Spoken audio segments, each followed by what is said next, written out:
Sang Penebus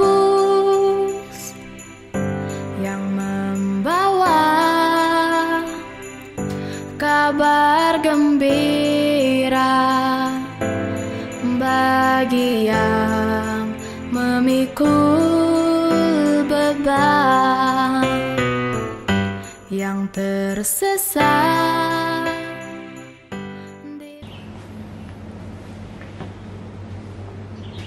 Bapak, Ibu, saudara-saudara, dan anak-anak yang dikasihi Tuhan, sebelum kita mengawali kegiatan dan aktivitas kita pada hari ini, marilah kita berdoa. Dalam nama Bapa dan Putra dan Roh Kudus, amin. Hati Yesus yang lemah lembut, murah hati dan rendah hati, jadikanlah hati kami seperti hati-Mu. Allah Bapa kami, kepadamu kupersembahkan hari ini, kuunjukkan semua doa, pikiran, perkataan, tindakan maupun suka dukaku hari ini, dalam kesatuan dengan Putramu Yesus Kristus, yang senantiasa mempersembahkan dirinya dalam Ekaristi bagi keselamatan dunia.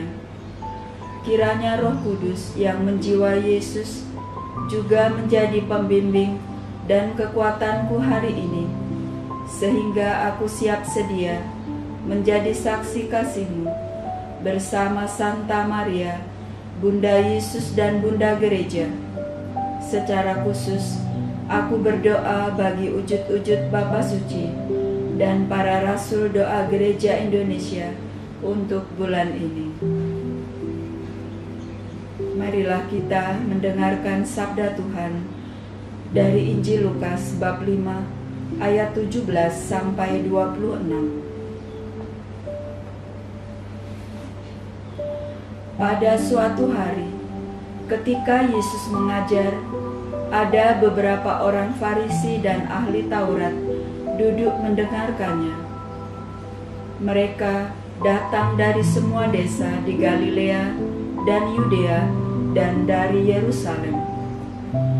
Kuasa Tuhan menyertai dia, sehingga ia dapat menyembuhkan orang sakit. Lalu datanglah beberapa orang mengusung seorang lumpuh di atas tempat tidur.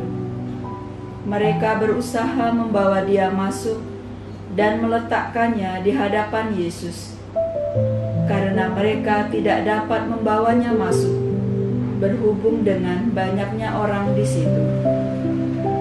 Dan naiklah mereka ke atap rumah, lalu membongkar atap itu, dan menurunkan orang itu dengan tempat tidurnya di tengah-tengah orang banyak, tempat tepat di depan Yesus. Ketika Yesus melihat iman mereka, berkatalah ia, "Hai saudara, dosamu sudah diampuni." Tetapi ahli-ahli Taurat dan orang-orang Farisi berpikir dalam hatinya, "Siapakah orang yang menghujat Allah ini? Siapa yang dapat mengampuni dosa selain daripada Allah sendiri?" Akan tetapi Yesus mengetahui pikiran mereka, lalu berkata kepada mereka, "Apakah yang kamu pikirkan dalam hatimu? Manakah lebih mudah, mengatakan dosamu sudah diampuni, atau mengatakan bangunlah dan berjalanlah? Tetapi supaya kamu tahu bahwa di dunia ini Anak Manusia berkuasa mengampuni dosa." Lalu berkatalah ia kepada orang lumpuh itu, "Kepadamu kukatakan, bangunlah, angkatlah tempat tidurmu, dan pulanglah ke rumahmu." Dan seketika itu juga bangunlah ia di depan mereka, lalu mengangkat tempat tidurnya dan pulang ke rumahnya sambil memuliakan Allah. Semua orang itu takjub, lalu memuliakan Allah, dan mereka sangat takut, katanya, "Hari ini kami telah menyaksikan hal-hal yang sangat mengherankan." Demikianlah Injil Tuhan. Terpujilah Kristus.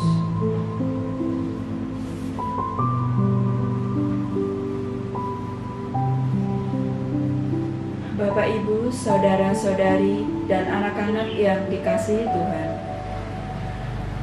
tema hari ini dalam masa Advent yang kedua ini adalah keluarga yang bertobat, dengan subtema bertobat dari panggilan berkeluarga. Karena itu, dengan sabda Tuhan yang kita renungkan dan kita dengarkan bersama tadi, mari kita lihat bersama intisari dari sabda Yesus. Sabda Yesus yang mengatakan, "Hai saudara, dosamu sudah diampuni." Ungkapan ini disampaikan oleh Yesus terhadap orang lumpuh yang dibawa saudara-saudaranya kepada Yesus yang begitu besar bahwa Yesus mampu menyembuhkan lumpuhnya sehingga bisa berjalan seperti yang lain. Kepercayaan inilah yang membawa dirinya berjumpa dengan Yesus.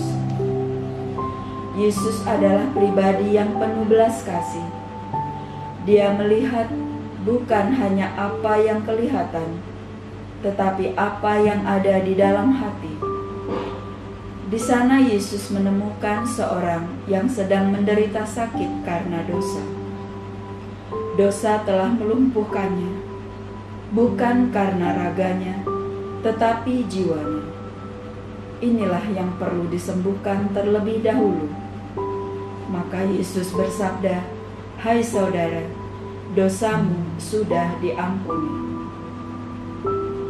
Dosa telah melumpuhkan manusia, dan yang mampu menyembuhkan dengan pengampunan hanyalah Allah yang penuh belas kasih. Allah Bapa telah mengutus putranya Yesus Kristus yang kita nantikan kelahirannya untuk menyelamatkan seluruh umat manusia. Kelahiran Yesus memilih keluarga sebagai tempatnya, keluarga Nazaret yang kudus. Melihat orang lumpuh yang datang, tergeraklah hatinya oleh belas kasihan, sehingga dia mengulurkan tangan kasihnya dengan mengampuni dosa si lumpuh. Pengampunan berarti mengalami kasih Allah yang tak terbatas. Kasih yang sempurna selalu kita alami dalam perayaan Ekaristi. Ekaristi adalah saat pengampunan, saat penebusan.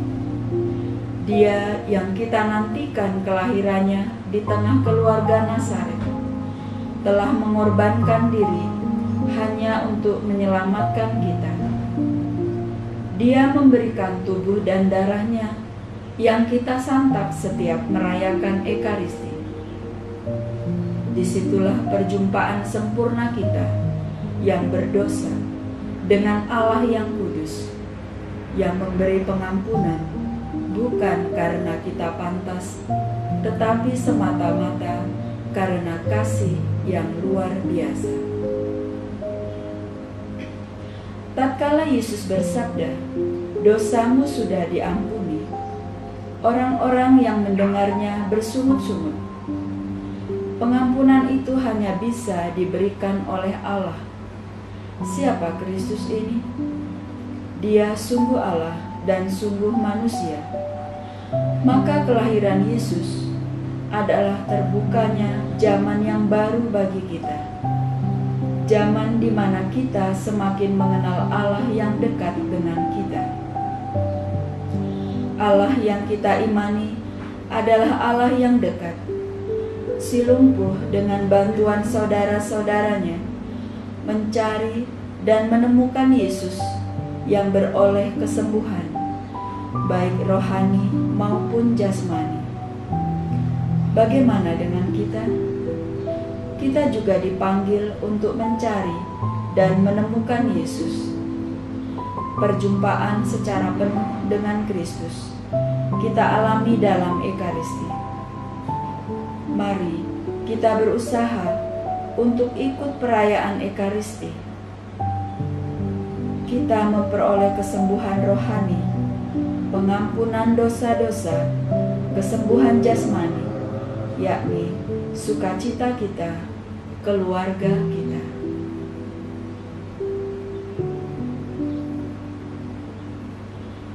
Marilah kita menyampaikan doa-doa permohonan kita. Bagi para pemimpin gereja, ya Bapa, berkatilah para pemimpin umat-Mu dengan kesehatan dan semangat melayani, sehingga senantiasa siap sedia melayani jemaat-Mu untuk memuliakan nama-Mu.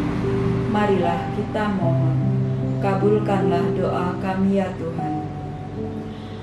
Bagi keluarga Kristiani, ya Bapa, berkatilah keluarga-keluarga Kristiani dengan kesehatan dan kesabaran, sehingga bisa membangun kerukunan dalam keluarga dan senantiasa mencari untuk menemukan Engkau yang penuh belas kasih.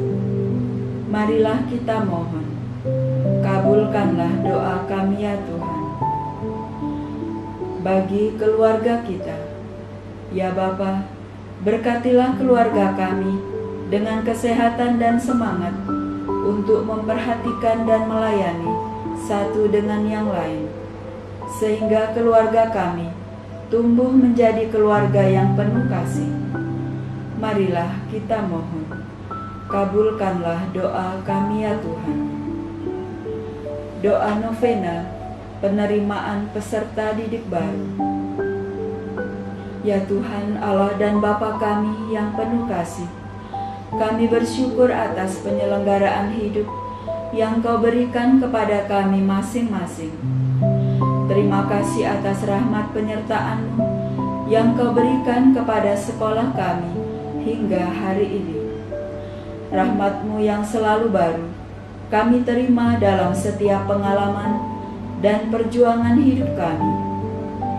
Ya Tuhan Allah dan Bapa kami, berbagai bangsa Kau jadikan milik-Mu berkat Santo Fransiskus Xaverius, imam dan misionaris-Mu.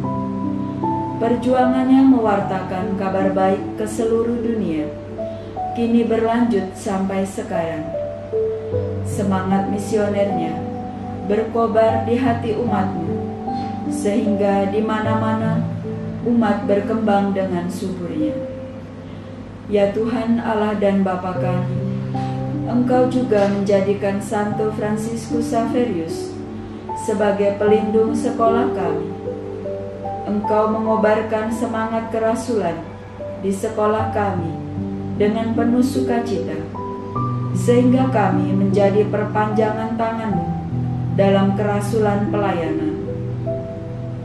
Kami mohon berkat-Mu dalam proses penerimaan peserta didik baru di sekolah kami.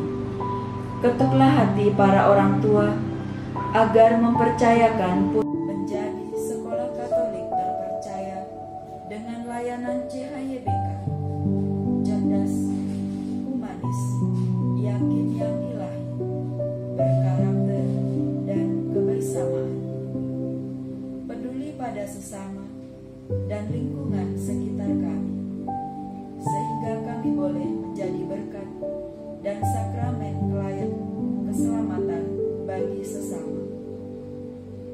Semoga proses penerimaan peserta didik baru berjalan lancar dan baik. Marilah kita mohon, kabulkanlah doa kami ya Tuhan. Marilah kita satukan doa, pujian, permohonan dan harapan kita dengan doa yang diajarkan Kristus kepada kita. Bapa kami yang ada di surga, dimuliakanlah nama-Mu, datanglah kerajaan-Mu, jadilah kehendak-Mu di atas bumi seperti di dalam surga. Berilah kami rezeki pada hari ini, dan ampunilah kesalahan kami, seperti kami pun mengampuni yang bersalah kepada kami. Dan janganlah masukkan kami ke dalam